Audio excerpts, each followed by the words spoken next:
Beelzebub's war against creation is not only fought with weapons.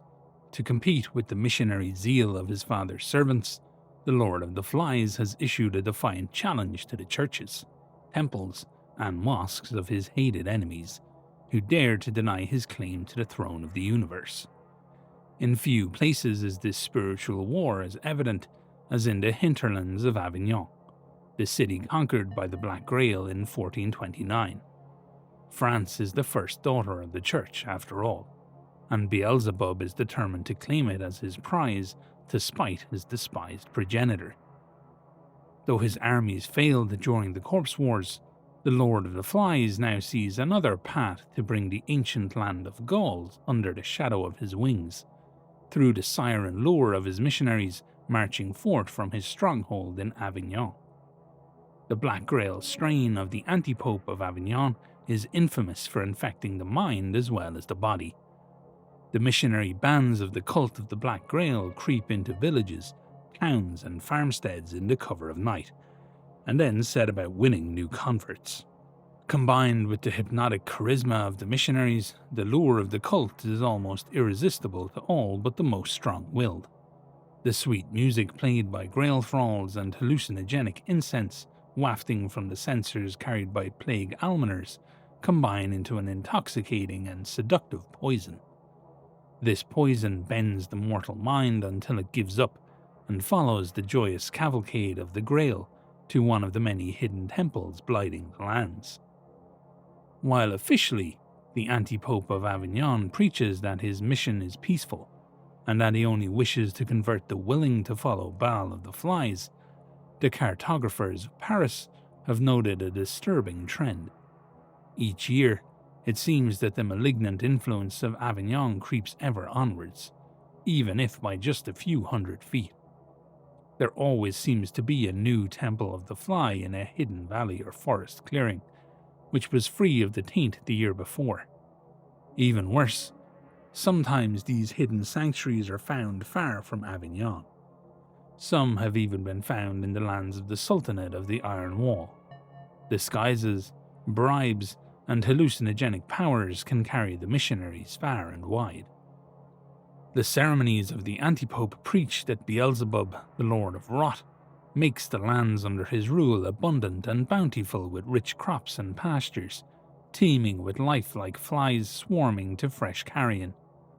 Hunger is an ever-present shadow in the lives of people living through the Great War, and the lands near Avignon do indeed seem to be far more fertile than anywhere else in Europe. Thus, vast numbers of farmers, cattle ranchers, and many others made desperate by poverty and hunger are drawn to the area in search of means to feed their families. Each new year, the cult of the Black Grail celebrates the molting of their lord. This brings about a frenzy of building and raising of temples in the hinterlands of Avignon and beyond, as the Order of the Fly and the Faithful vie for spiritual supremacy. The Marianne processions, who favour the usage of fire, are known to take an active part in these battles. Their gas masks offer rudimentary protection against the noxious fumes that surround the most vile of temples. Every temple of the Fly acts as a base of operations for one of the missionary offspring of the antipope. Each structure is unique, reflecting the temperament and personality of the visionary in charge. They are often decorated with stolen statues of saints, or great icons taken as prizes from churches, such as gigantic golden temple menorahs or elaborate minarets. These familiar symbols lull many who come to the temple into a false sense of familiarity and security. A closer inspection would reveal that each such edifice has been corrupted, defaced and fouled by the cult, often subtly, but always irrevocably. They reflect Beelzebub's glee and joy when one of the creations of his father willingly chooses his rotting splendor, instead of the meek salvation offered by the faithful. As with much of Beelzebub's doctrine, the appearance of the temples of the Fly are deceptive, usually featuring only a small structure above ground to avoid detection. However, Their humble appearance often hides an extensive underground maze of laboratories, weapon caches, breeding pens, treasure troves of gold for bribing corrupt officials, fetid fermenting pockets filled with sloshing matter infected by the Black Grail to increase its potency, scriptoriums for the Gospel of the Fly, galleries of art grown from tumours, pools of liquefied living humans, and workshops where new weapons are forged and infected by life-hating parasites. All those who come to a Temple of the Fly are doomed. Once you enter the gates, there is no hope of returning to your old life. Once the sadistic oblates of the cult lay their hands and proboscis mouthparts onto your flesh, the Black Grail has you for all eternity.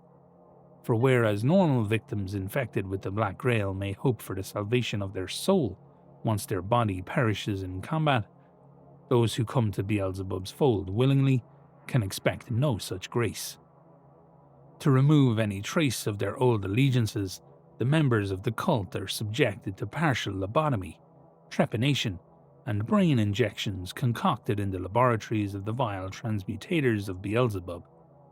Others are subjected to shocks to their nerves so violent they provoke thrashing convulsions that are quite literally backbreaking, leaving victims like broken ragdolls crawling on the floors of Beelzebub's temples in a state of agony and ecstasy.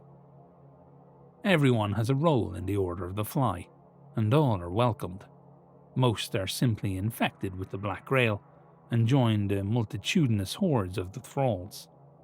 Others are taken to the underground breeding pens or into the warm, moist incubation grounds, where the enthralled lay down willingly to rot, so that the heralds of Beelzebub can lay their eggs on their decomposing bodies, creating new winged horrors to darken the skies. But the most charismatic, intelligent, and devout are sent to Avignon to become members of the clergy of the Fly, eventually going forth as part of Beelzebub's missionary bands.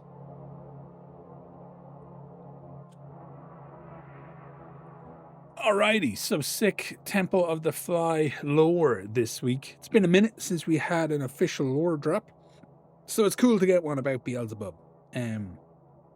A popular, I have found within the lore, maybe more popular than on the tabletop, and I think that's a mistake. I think people sleep a little bit on the Black Grail on the tabletop. They kind of flock to them when they're powerful, and then believe the stories of the Black Grail ever being bad, as far as I'm concerned, on the tabletop.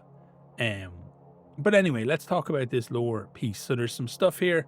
I had some questions for Tuomas, just based off my own interest upon seeing the lore when it released the other day. And I asked him, is this Black Grail infection that impacts the mind, could it be working on some kind of a physical level akin to a particularly virulent, like toxoplasmosis, the stuff that people get from cats, basically? And he said, nope, not happening. The Black Grail is far more of a supernatural vector than a thing that can be tracked and dealt with on a physical level. That's why it's so hard to deal with. That's why once it's got you, it's basically got you. Like, if it infects you, you're goosed. But if you die, at least your soul can be saved. If you willingly give yourself up to it, like the Plague Knights, boom, game over. That's your soul just gone forever. It's not a medical issue, really, in that sense that it can be cured by something. It is a spiritual issue. It is a magical affliction, which is cool. And I just thought it was a good time to ask Tuomas about that. I come up with stupid questions sometimes for Tuomas, and he's kind enough to answer me. So one of the things that I found really kind of fun and interesting about this one was the mention of the Marian processions. For anyone who don't know, you probably do know, like, you've probably seen these pop up in different like movies and maybe references within other popular culture. But many places in the world will basically have Marian processions at different times of the year, which is the worship of the Virgin Mary. And you might see torchlit vigils carrying statues of the Blessed Virgin through the streets, and lots of different areas will have their own individual traditions attached to these things, but we don't really get too much mention of the Blessed Virgin in the world of Trench Crusade. So I just checked with Tuomas, and he said that she will be as revered as ever in Trench Crusade as she is in real life. So that's kind of interesting. I like the idea of the Marian processions, like marching into battle, carrying this mobile shrine of the Blessed Virgin, heavy on the flamethrowers, heavy on the torches, heavy on the Molotovs, and like burning out these temples of the flies. I think that's a particularly strong image, and I might fuck around with that maybe down the line in ways. I'm not sure. But yeah, really cool. And I think that would be a great kind of just a super strong image. I think if we ever get some art around that, I'd be so happy to see the rendition of a Marian procession within the world of Trench Crusade. I think would be super sick. So yeah, that was another kind of question that I had for him. And I asked if these temples maybe might at any point be led by something like a Lord of Tumors or something like that. But in Tuomas's mind, it's very much going to be like the missionary is the nucleus. And I think we learned some interesting things about the missionaries here. And the fact that they can like hallucinate, use hallucinogenic powers to fool people into thinking. Because when you look at the art of the missionaries, right, they're like weird octopi pig people. I don't know how else to describe them. And they're all like tendrils, and you kind of wonder like, how does that get anywhere kind of in secret? But simple disguises, hiding, bribes, and hallucinogenic powers really, I'd say, are the last step. Like when somebody thinks they're looking at maybe a empty coach or cart or train wagon or whatever they think they're seeing, but there's actually like a missionary in there just kind of casting glimmer on them and hiding, is super cool.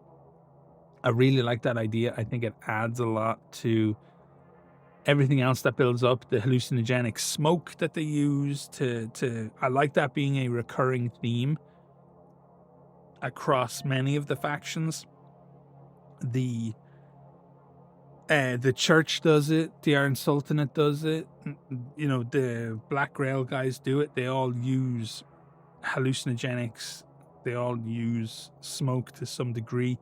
And that's one of the things I really like about the setting is oftentimes the tools are the same, but what is done with those things and why it's being done will be dramatically different, right? And that's a lot of what you see that in real life. Like, one person can do A with an item, the other person can do B with an item, and both have like dramatically different results. And I love that kind of popping up a bit in Trench Crusade. It's like, okay, we all use hallucinogenics, but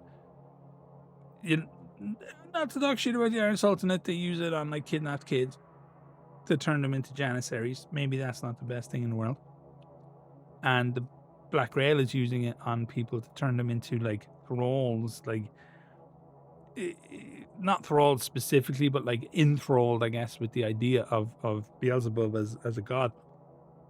And then New Antioch can use them sometimes on various units to like hype them up and hop them up on super juice for battles.